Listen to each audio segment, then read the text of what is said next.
What's up YouTube? Capital G here. Got some really cool duels for you guys to check out, both of them involving Zarc. I think Zarc is going to be a very popular card. I think a lot of people like it as a monster. There may even be a small niche amount of people that like the character in the anime. Speaking of the anime, I'm definitely going to pick up Yu-Gi-Oh! Art V again. I'm probably like, I don't know, 12 episodes behind, so I'm really not that far behind. This first one is Zarc Monarchs down here at the bottom playing against Lyrical Lucinia, double L's, although it is not a pure build of Lyrical Lucinia. And yes, I will refer to Lyrical Lucinia as double L's, even though I call Lunar Lights double L's as well. It's like how I call Raid Raptors double R's. So anyways, he opens pretty good with Mega Zaborg. Obviously, guys, if you resolve Mega Zaborg like this, you basically have a guaranteed Zarc during your next turn. All you have to do is make sure that you send a copy of Chimera Rafflesia to the graveyard, and then just send, you know, your dragons to the grave like Crystal Wing and Odd Eyes Rebellion, Odd Eyes Rampaging, etc., etc. And then basically during the next standby, you'll be able to search a copy of Miracle Synchro Fusion. He already has a copy in his hand, so that means that he could drop Naturia Exterio and he could drop Zarc in the same turn, which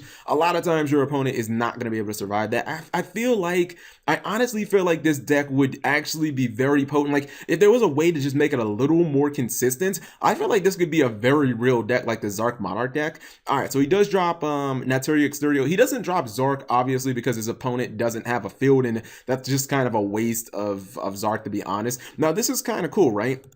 At first, when he activated the Funky Comedian, I was like, what the hell is he doing? Why would he activate that when Naturia Exterio on the field? Obviously, he's just going to negate the activation of the Pendulum. But what he needed was, he had Kinky-Boyo here, and he needed to get a card in the graveyard, and it actually makes sense. I was like, oh. So he's going to activate Prime for some unexplained reason.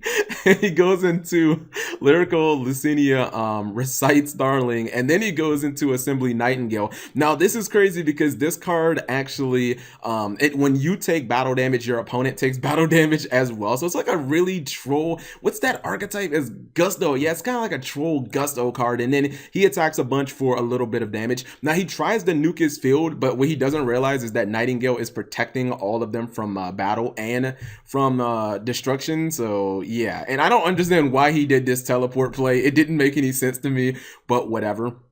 He ends up setting a Return to the Monarchs, and he just doesn't realize that since this card makes both players take the damage, that his Zarc is actually going to cause him to lose, because he ends up running Recite into Zarc, and Zarc ends up getting trollolololed. That's kind of crazy that he basically couldn't activate spells, he couldn't activate monsters, he had no way of getting over this huge field, and yet he still wins because he plays this card, and he just, like, he's basically like, all right, we'll both just take the damage, you know what I mean? Like, that's some really just troll shit. And then this is a second one. It's Zarc versus Rainbow Heroes. You know what? I don't want to say anything because I'm gonna end up spoiling what happens in the match. But this is not a Monarch Zarc deck. This is obviously probably more of a standard Zarc. I can imagine that if Yuya summoned Zarc on the show, this is probably the way that he did it. He probably used some of the new Pendulum cards, and this is like a super kind of old school version of yeah, it's like an old school version of Heroes.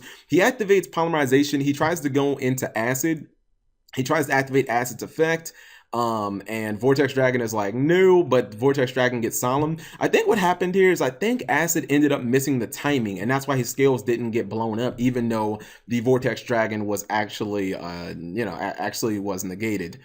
All right, so you see, he's basically not doing much. He can't get over the Acid right now, unless I guess he tried to like Exceed, but it won't matter because he's going to Synchro, and then he's going to activate the Supreme Kate Zero's effect a couple of times. You see, out comes Rebellion, out comes Starving Venom Dragon, and boom, bada bing, bada boom, out comes Zarc. Now the problem is he just doesn't have enough damage to actually finish him off. Like, if he could have summoned Zarc and then Pendulum summoned, it would have been a different story. This duel could have went a little different. This is crazy. He's playing Melody of the Awakening Dragon in Heroes, but he does it to just search Rainbow Dragon. Like, what the fuck? But he does summon Rainbow Neos, one of my favorite cards. I love this card so much. He spins back Zarc and he draws instant fusion, and obviously it's pretty much just GG no re.